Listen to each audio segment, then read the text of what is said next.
Welcome friends, welcome to my YouTube channel. Now we start STA301 Statistical and the Probability.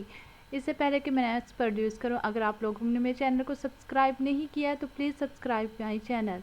Now come to our lecture. Lecture number 31. In this lecture we cover the topic sampling distribution of x bar, mean and standard derivation of the sampling distribution of the x bar, central limit theorem.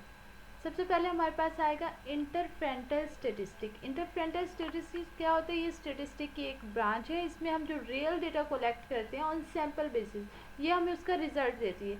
इसकी to और branches है. सबसे पहले हमारे पास आ जाता है statistical inference. Statistical inference की two branches है, एस्टिमेशन एंड हाइपोथेसिस टेस्टिंग. फिर एस्टिमेशन के अगेन टू ब्रांचेस हैं, पॉइंट एस्टिमेशन, इंटरवल एस्टिमेशन. और हमारे पास सेकंड इंपॉर्टेंट बात है इसमें, जो पॉइंट और एस्टिमेशन है और इंटरवल एस्टिमेशन है, इसे हम हाइपोथेसिस टेस्टिंग करते हैं इनकी. Now we see sampling distribution. The probability distribution of any statistic is known as sampling distribution. Sampling क्या होती है? हमारे पास होल पॉपुलेशन होती है. होल पॉपुलेशन में से हम एक आइटम सेलेक्ट कर लेते हैं, उसका हम सैंपल चेक करते हैं, उसके ऊपर टेस्टिंग करते हैं, फिर उसके बाद जो उसका जो रिजल्ट आता है उसे होल पॉपुलेशन पे अप्लाई कर देते हैं. तो यहाँ पे जो प्रोबेबिलिटी है इसकी डिस्ट्रीब्यूशन ऑफ एनी स्टेटिस्टिक, यानी कोई भी हम स्टेटिस्टिक लें और उसकी प्रोबेबिलिटी लें, is known as a sampling distribution. उसे हम कहेंगे कि वो हमारे पास है sampling distribution. Sampling distribution of capital n over small n with the help of the following example. अब हम इसे देखते हैं एग्जाम्पल की मदद से. First of all, we look the example. Let us explain the case of the annual Ministry of the Transport test to which all the cars. हमने cars का टेस्ट करना है. इंटरप्रेट एज मतलब हमने उसके 4 टेस्ट करने. Test look for faulty brake. पहला test जो हमने करना है, ब्रेक चेक करनी है, स्टीयरिंग लाइट एंड सुस्पेंशन. फिर हम डिस्कवर क्या करना है? It is discover after the 5 year, 5 साल के बाद, approximate the same number of car. वही कार है, उनमें हमने ये 4 टेस्ट करने. मतलब हमारे पास कार्स हैं, उसके हमने टेस्ट चेक करने. कौन कौन से टेस्ट करने? Brake, steering light and suspension. और फिर हमने 5 ईयर के बाद उन कार को अगेन चेक करना है कि इसमें कौन कौन से फॉल्ट्स है. सबसे पहले हम इसका टेबल बना लेते हैं, वो हम डिफाइन करते हैं. Number of the faulty items, और यहाँ पे हमारे पास प्रोबेबिलिटी आ गई. वो नंबर ऑफ फॉल्टी आइटम हमारे पास है 0, 1, 2, 3, 4 और प्रोबेबिलिटी है 1/5. मतलब टोटल हमारे पास टोटल प्रोबेबिलिटी थी 5 से, इसलिए हमने हमारे पास जो 0 होने की प्रोबेबिलिटी है वो 1/5 है. 1 होने की यानी 1 फॉल्ट होगा तो 1/5 होगी. 2 फॉल्ट होगा तब भी 1/5 होगी. 3 फॉल्ट की भी 1/5 एंड लास्ट में 4 फॉल्ट की भी 1/5. जब हम इन्हें ऐड करेंगे तो ये हमारे इक्वल होगा 1 के. ये देखिए, हमने सबसे पहले क्या करना है, हमने इससे मल्टीप्लाई करना है x से f ऑफ x को. यानी 0 को जब हम इससे मल्टीप्लाई करेंगे तो ये हमारे पास 0 आ जाएगा. फिर 1 को जब हमने इससे मल्टीप्लाई करना है तो ये 1/5. इस तरह से आपने इस वाले कॉलम को इस वाले कॉलम से मल्टीप्लाई करना है, तो आपके पास ये थर्ड वाला कॉलम आ जाएगा. जब आप लोग इससे ऐड करोगे तो ये आपका 2 के इक्वल होगा. फिर सेकंड आपने क्या करना है, x का स्केयर लेना है और उसे f ऑफ x के साथ मल्टीप्लाई कर देना है. यहाँ पे जो आइटम है इसका आपने स्केयर लेना है. 0 स्केयर 0 होता है, 1 स्केयर 1, 2 का स्केयर 4 होता है. इस तरह से आपने इसका स्केयर लेना है और उसको इसके साथ मल्टीप्लाई करना है, तो आपका ये फोर्थ वाला कॉलम आ जाएगा जो इक्वल होगा 6 के. फिर आपने नेक्स्ट क्या फाइंड करना है, मीन. मीन किसकी होता है? ई ऑफ एक्स के इक्वल होता है. ई ऑफ एक्स इक्वल होता है summation x F of x के, और जो इक्वल होता है 2 के. नेक्स्ट हमारे पास है समेशन स्केयर. समेशन स्केयर हमारा किसके इक्वल होगा? Variance of x E of x square minus E of x whole का स्केयर. जबकि हमारे पास जो ई ऑफ एक्स है वो हमारे पास है 2, जो ई ऑफ एक्स स्केयर वो हमारे पास है 6. अब हमने यहाँ पे इनकी वैल्यूज पुट कर देनी. E x square f of x ये हमारा इक्वल है किसके? 6 के, तो हमने यहाँ पे 6 राइट किया. Minus E of x F of x ये इक्वल है 2 के, हमने 2 का स्केयर ले लिया. 2 2 ज़ा 4, 6 में से 2 लेस करेंगे तो ये हमारे पास 2.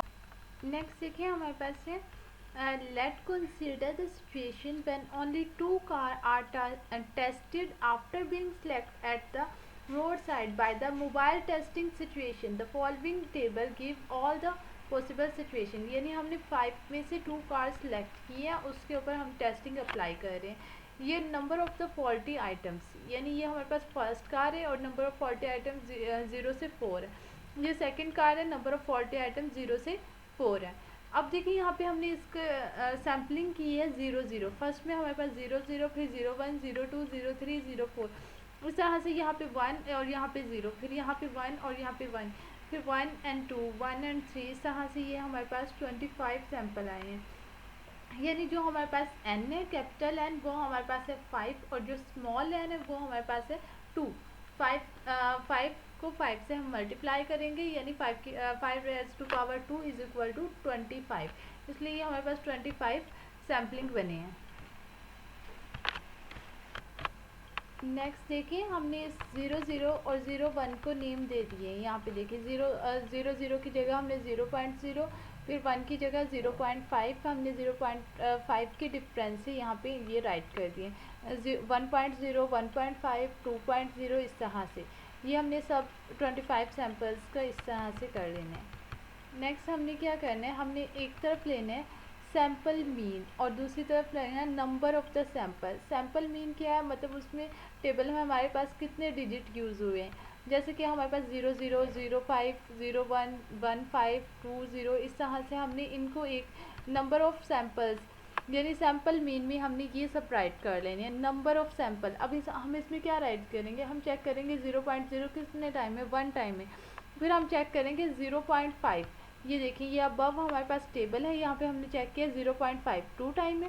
फिर हमने 1 को चेक करना है कि 1 हमारे पास कितने टाइम है, ये देखिए 1 1 1, ये हमारे पास 3 टाइम है। इस तरह से हमने ये काउंट कर लेने। ये देखिए ये 0.5 2 टाइम था, यहाँ पे हमने 2 राइट किया। 1.0 हमारे पास 3 टाइम था, यहाँ पे हमने 3 राइट किया। 1.5 हमारे पास कितने टाइम है, ये हमारे पास 4 टाइम है। इस तरह से हमने ये नंबर ऑफ द। नेक्स्ट अब हमने इसकी टेबल की प्रोबेबिलिटी फाइंड करनी है। प्रोबेबिलिटी हम कैसे फाइंड करते हैं, हम x को और f ऑफ x को हम मल्टीप्लाई कर देते हैं। हमारे पास टोटल प्रोबेबिलिटी कितनी है 25, जो हमने number of the samples find किए थे 25। जो हमारी फ्रीक्वेंसी है इसे हम इस पर डिवाइड कर देते हैं 1/25, अब फिर 2/25, 3/25। इस तरह से हमने ये प्रोबेबिलिटी फाइंड कर लेनी है। जब हम इन सबको ऐड करेंगे तो ये हमारे इक्वल होगा 1 के। नेक्स्ट देखिए, हम इसे ग्राफिकली तौर पे रिप्रेजेंट करते हैं। ये एक्स एक्सिस है, यहाँ पे हमारे पास हो गया हमारे सैम्पल्स, और ये हमारे पास वाई एक्सिस पे हमने ले लिया प्रोबेबिलिटी ऑफ द एक्स। ये हमने इसका ग्राफ ड्रा कर लिया इस तरह से। नेक्स्ट है हमारे पास mean and the variance of the sampling distribution of x. Mean और वेरिएंस कैसे हम सैम्पलिंग डिस्ट्रीब्यूशन में फाइंड करते हैं।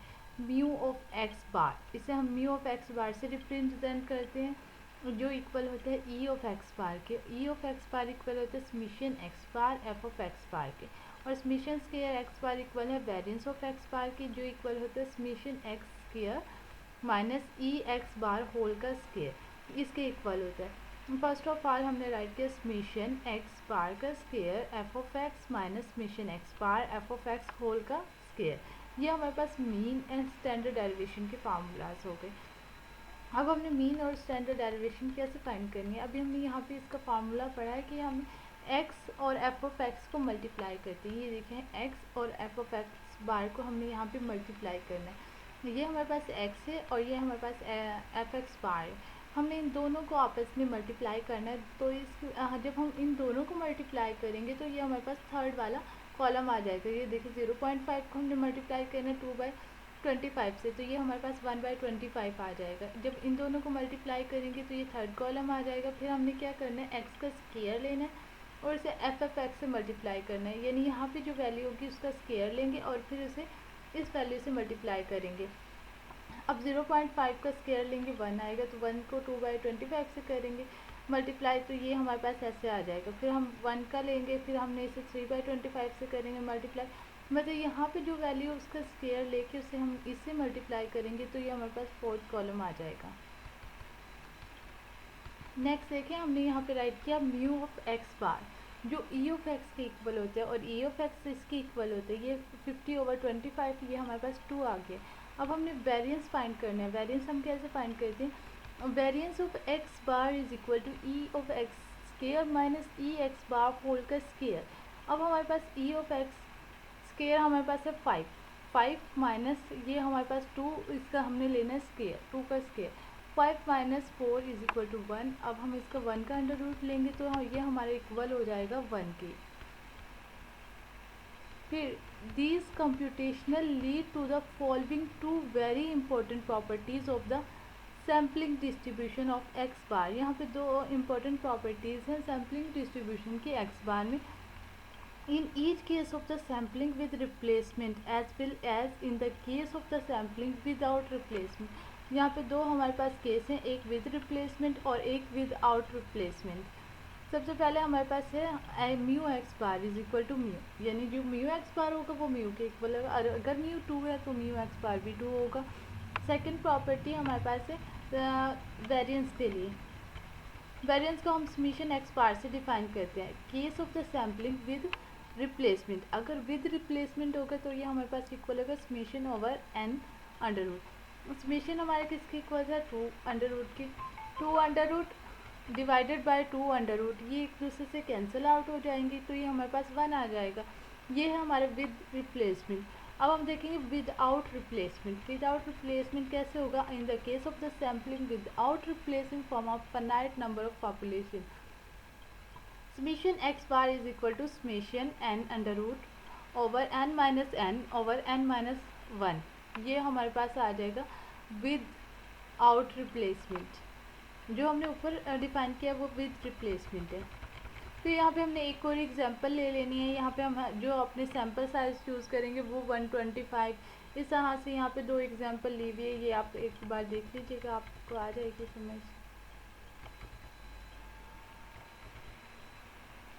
नेक्स्ट है हमारे पास central limit theorem. Central limit theorem है हमारे पास। This theorem state that if a variable x from the population has the mean and the finite variance, हम एक वेरिएबल ले लेते हैं from the population has been mu. Mu हम एक पॉपुलेशन वेरिएबल ले लेते हैं और फाइनाइट वेरिएंस ले लेते हैं। Then the sampling distribution of the sample mean x bar, और फिर हम सैम्पलिंग डिस्ट्रीब्यूशन करते हैं और फाइंड करते हैं मीन एक्स बार। अप्रोच जो अप्रोच करो नॉर्मल डिस्ट्रीब्यूशन को with mu and variance square as a sample size approach infinity, और ये इन्फिनिटी को अप्रोच कर रहे हो। अभी हमने ये हमारे पास सेंट्रल लिमिट थ्योरम आ जाता है हमारे पास, किस में आता है?